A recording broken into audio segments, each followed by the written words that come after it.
Hello to everybody out there in our LVFL universe. You are tuned into week 3 of the longest running, league-oriented fantasy football podcast, The Cap. The only way they're going to catch up is if we slow down, and you know that's not going to happen. It was another exciting week of fantasy football in the LVFL. 3 games headed into Monday night, all of them with only single-digit leads. That kept most of the league glued to their TV watching that Monday night game between the Cowboys and Eagles. If you even want to call it a game, the Cowboys trouncing the Eagles. There was also some fishy stuff happening in a couple of the games in the NFL. We'll cover that in the highlights. We'll conclude week 3's podcast with our offensive snub of the week, our offensive player of the week, and Pete's troll of the week. You might be able to guess who that is if you've seen the first 2. But let's get rolling, beginning with the game of the week. It was the Las Vegas Aces versus Dak for MVP, Brent versus Gosue, the first meeting between the 2 new owners here in the LVFL, and it started off good for Brent. Not that one of his players did good, it was Josue's player that did bad. Kyler Murray, against the Jacksonville Jaguars of all people, puts up his worst performance of the year. 316 yards, a rushing touchdown, 1 interception for only 15.3 points. Kyler Murray underachieving against the Jags. It's funny how that happens. They'll tear through the good teams and then struggle with the bad ones. But go figure. That opened up the door for Brant, and his wide receiver core finally comes through for him. He is stacked at that position. DK Metcalf in Minnesota, 6 receptions, 107 yards, and a touchdown for 16.7 points. And how about Jamar Chase hooking up again with his old college buddy?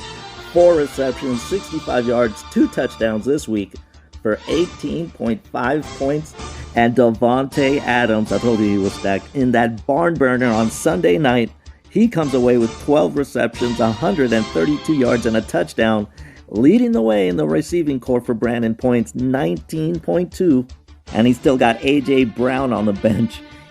Gosue didn't have much of an answer for that wide receiving core of Brant's. DJ Moore led the way for Dak for MVP, 8 receptions, 128 yards, and 12.5 points. But it was the running game that proved to be true for Gosue. Aaron Jones in that Sunday night game against the 49ers. He didn't get 4 touchdowns this week. He only got 1, 82 yards for 15.6 points. And Kareem Hunt, looking like the Kareem Hunt from the Kansas City Chiefs days, he puts in his best game of the year so far, 81 yards, a touchdown for 21.5 points. And in New York, Brant, there was a Saquon Barkley sighting. I didn't believe it until I saw the tape for myself. Saquon Barkley, the Wrath of Quan. He's got new accessories and everything. I didn't recognize him at first. He puts in 51 yards and a touchdown, and I thought he pulled a hammy right here, but no, he was just high-stepping. Saquon Barkley, 15.4 points. Gosue had the edge at tight end. Kyle Pitts for Brent had only 3.5 points, but Travis Kelce, just another regular day at the office. 7 receptions, 104 yards, 10.4 points. Nothing to write home about. He is a beast at that tight end position. Brant has Las Vegas' own Daniel Carson at the place kicker position. He had 17 points last week, and he got 13 more this week. He is the number 1 ranked place kicker in all of fantasy football. And in this fiasco down in Detroit, controversy looming over what was the play of the day. First, Lamar Jackson converts a 4th and 19, and then with the play clock running down, 3, 2, 1, -1, -2. No delay of game penalty called. That would have forced a 72-yard field goal, so he only has to line up for a 67-yard field goal. And he got it. Oh, you can't make this stuff up. It couldn't kiss off the upright and go in. No, it has to hit the crossbar, go 10 yards in the air, and then come back down, almost hitting the crossbar again. It is an NFL record 67-yard field goal and a 10-point field goal here in the LVFL. Justin Tucker, 21 points, tying a league record. Going into Monday night, Brant trailed Gosue by 4 points. It was 102-98. Brant had Dak Prescott and Gosue had CeeDee Lamb, one player each left, and the drama started early. On the opening drive, Dak Prescott hit CeeDee Lamb. Oh, they mark him down at the half-yard line. They both get points for the yards, and they both don't get points for the touchdown. Gosue praying it's not a quarterback sneak, and it's not. They give it to Zeke Elliott. Brant down now only 3 points. On the Cowboys' second possession, Dak Prescott gets hit in the end zone and fumbles it. So Dak is now losing 2 points for that fumble. An incredible break for Gosue. His lead is now back up to 5 points. On the following possession, Dak hits Zeke Elliott for the touchdown, but the refs are going to mark him down at the half-yard line. 4th and goal. Gosue praying it's not a quarterback sneak, and it is a quarterback sneak. Everybody raising their hands in touchdowns, but those are all Cowboys, not the refs. The refs mark Dak Prescott short of the end zone, and Gosue dodges another bullet. In the waning moments of the first quarter, Dak throws to the end zone. Is it CeeDee Lamb? No, it's Dan Schultz. Touchdown for Dak Prescott. Heading into the second quarter, it was 106.2 for Brant and 106.6 for Gosue, 4/10 of a point separating the two. In the second quarter, Dak driving the Cowboys downfield, hitting everybody except for CeeDee Lamb, gaining points for all those passing yards along the way. 3rd and goal, Dak in the shotgun, but they give it to Zeke Elliott. So Gosue manages to dodge another touchdown from Dak Prescott. Brant would then take the lead with this bomb from Dak Prescott, but the refs would review it, and it is not a completion, only had 1 foot in. So Gosue hanging by the skin of his teeth.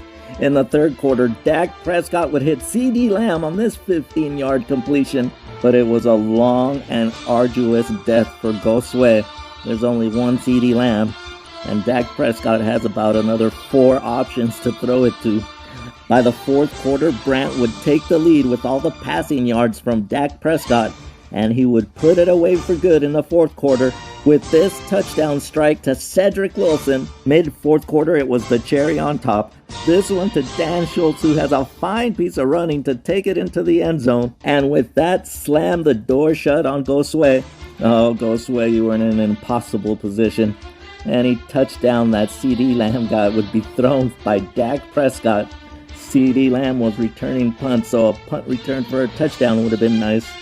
Or maybe a rushing touchdown on an end around, but it was not to be.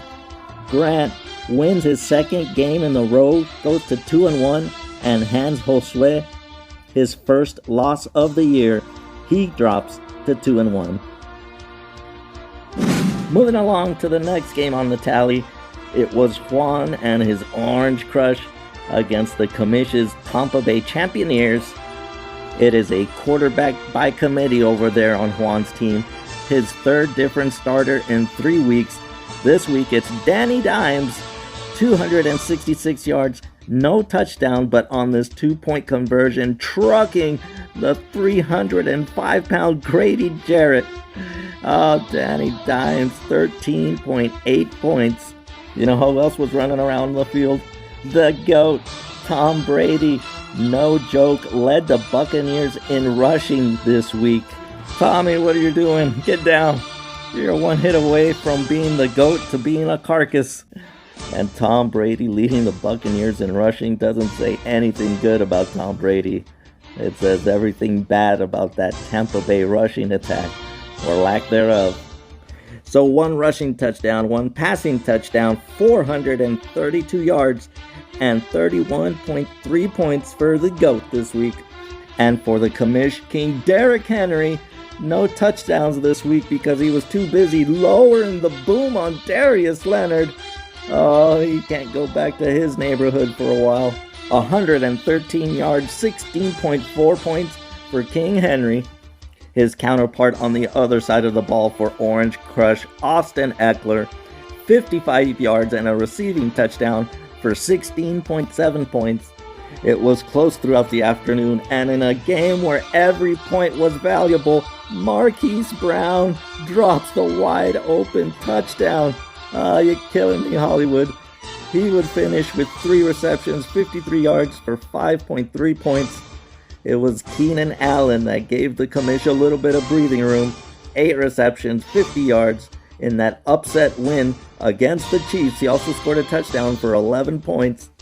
That breathing room was slowly choked out of existence. The Denver defense, Christ, every time I looked at the app, they had more points. Against the Jets, they shut them out. They pick off Zach Wilson twice and come in with 24.3 points for the Homer defense. The Orange Crush living up to their name. Juan also had the Homer kicker, Brandon McManus. He was 4 for 4 on field goals, 2 for 2 for extra points, and gets them 16 points from the place kicker spot.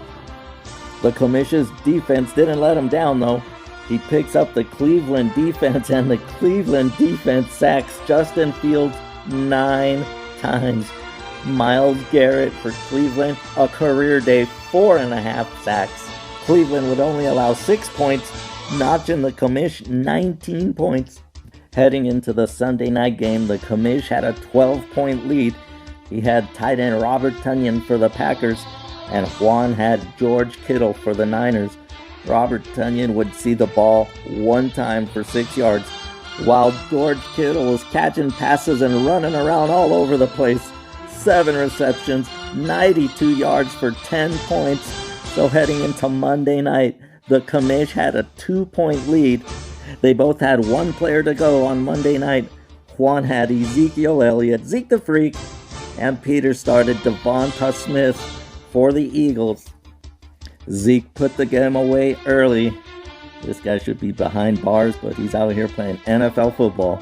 95 yards, 2 touchdowns for 23.6 points. Devonta Smith for the Commish, an anemic 2.8 points. So Juan comes away with the victory, 120.4 to 101.7. And don't forget to claim your Austin Eckler signed jersey. Congratulations to you, Juan, for your first win of the season. You improved to 1-2, and the Commish, he drops to 2-1. Moving along to the next game on the tally, it was Nick and his Killer Bees versus Pedro, I See Red People. And true to real life, it was Justin Herbert up against Patrick Mahomes. Pedro with Justin Herbert, 281 yards, 3 touchdowns until this spot here in the 4th quarter, and the Chargers do the inexplicable. 1st and goal inside the 5-yard line. Instead of sitting on it and kicking the chip shot field goal with no time left, they go to the air, and Justin Herbert gets his 4th touchdown pass of the day. 36 points for Justin Herbert. And that call from inside the 5, not even Tony Romo saw that one coming. Patrick Mahomes for Nick. Oh, Nick was rolling with his homies. It's the star player in the black and gold. 260 yards, 3 touchdowns, 2 INTs, and put an asterisk next to one of those Mahomes interceptions. Just a remarkable play. Casey Hayward Jr., full extension. That, my friends, right there is a true diving catch. Another game with more than 25 points. He's got 26.3 this week. In that same game, Pedro had Edwards Hilaire-Claire, 100 yards rushing, a touchdown, had 1 fumble, which took away a little bit from his total, but he ended up with 14.9 points. Pedro also in that game had the Los Angeles Chargers defense and special teams. 2 interceptions, 2 fumble recoveries, 24 points against, 10.7 points. And if you didn't see the game, the Chiefs turn it over on 3 straight possessions. So a lot of action for Pedro in that game, which gave him a lead.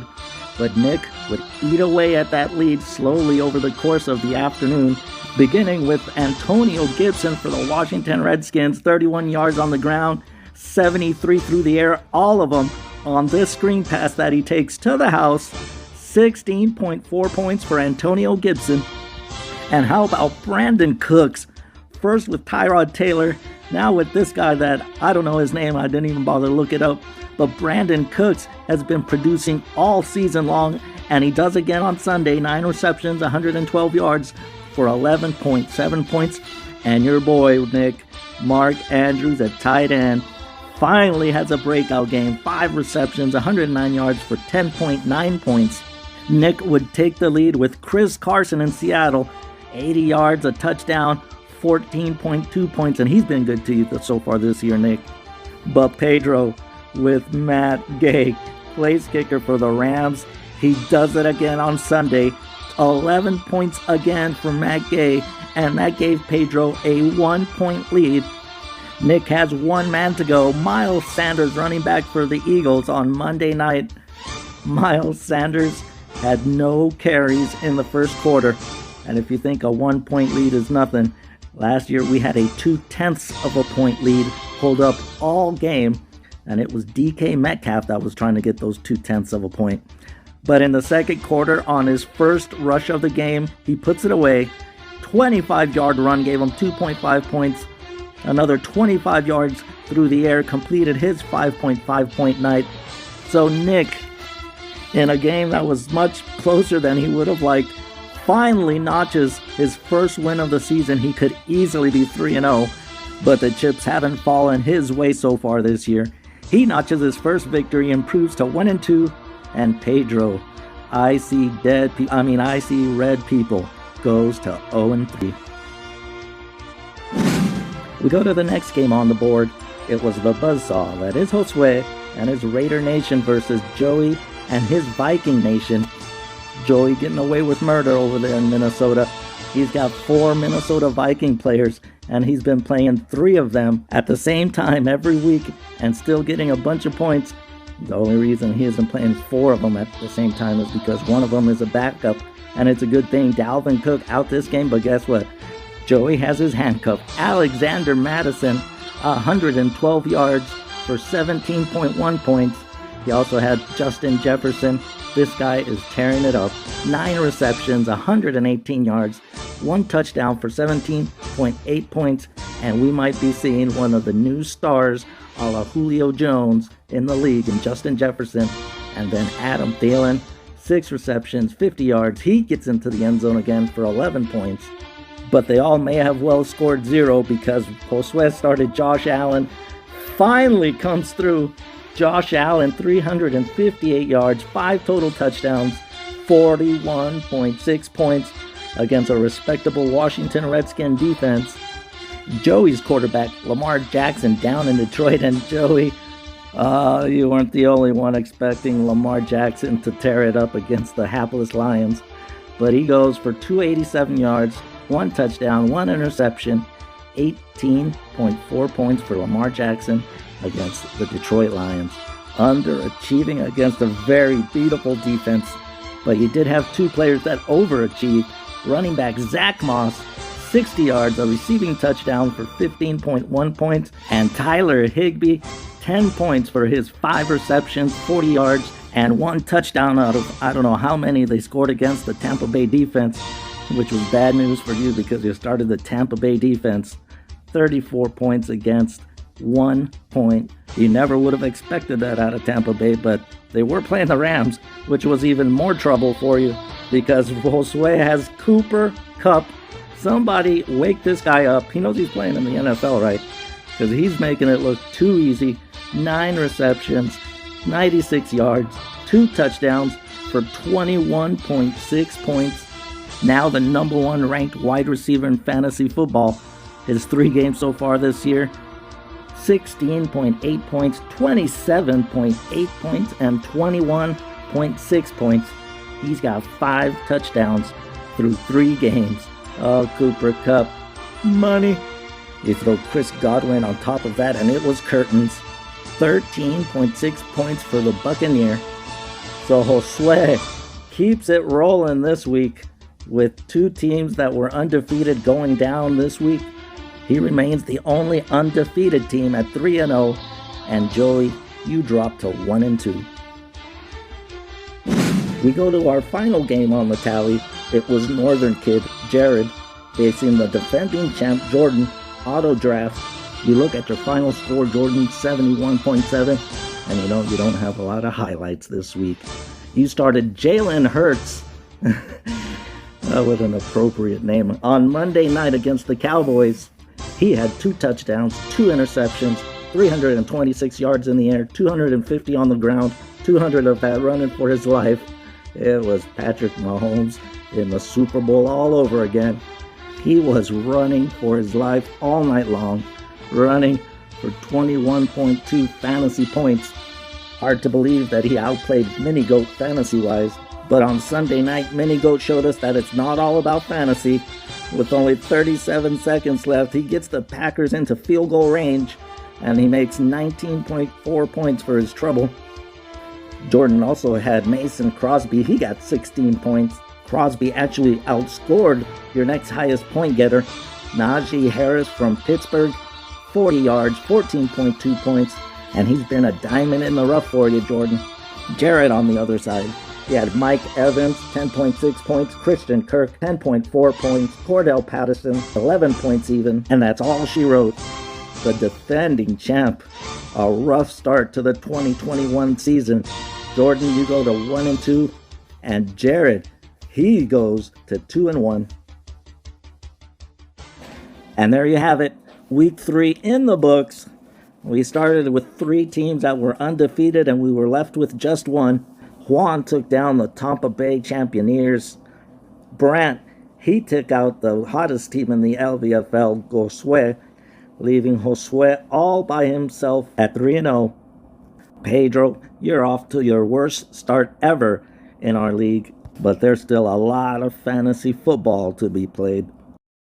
Well, we can't finish week 3 until we pass out some cheese.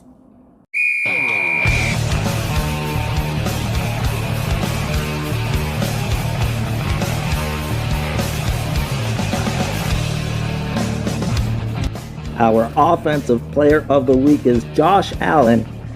He goes for 358 yards, 5 total touchdowns, and 41.6 points. It took 3 weeks and the Washington Redskins to come to town. Last season, he was blowing up through the first 4 weeks. A little bit of a slow start for Josh Allen, but he is this week's Offensive Player of the Week. Our Offensive Snub of the Week is going to go to Brant. It was James Robinson, 88 yards, a touchdown for 19.4 points. Oh, fantasy football. You sit a starter because he's not doing nothing, but as soon as you sit him, he goes for a bunch of points. Welcome to fantasy football. James Robinson, our offensive snub of the week. Pete's troll of the week is going to go to the Los Angeles Rams. Todd Gurley was the engine that drove that historic offensive season of the Rams in 2018. But in the Super Bowl, his arthritic knees didn't allow him to play. And we saw what that offense looks like without Todd Gurley. Brady would have cured those arthritic knees with the secrets of that TB12 method that's kept the GOAT going so strong for so long. Todd Gurley would have rushed for 132 yards, 3 touchdowns, been a Super Bowl MVP and a world champion had Tom Brady been a Los Angeles Ram. That officially concludes week 3. We go to week 4. Already a third of the way through the fantasy football season. It's going by way too fast. But we will see you in week 4. This is The Cap, the flagship podcast of the LVFL. And to everybody out there in the LVFL universe, we say good night from league offices.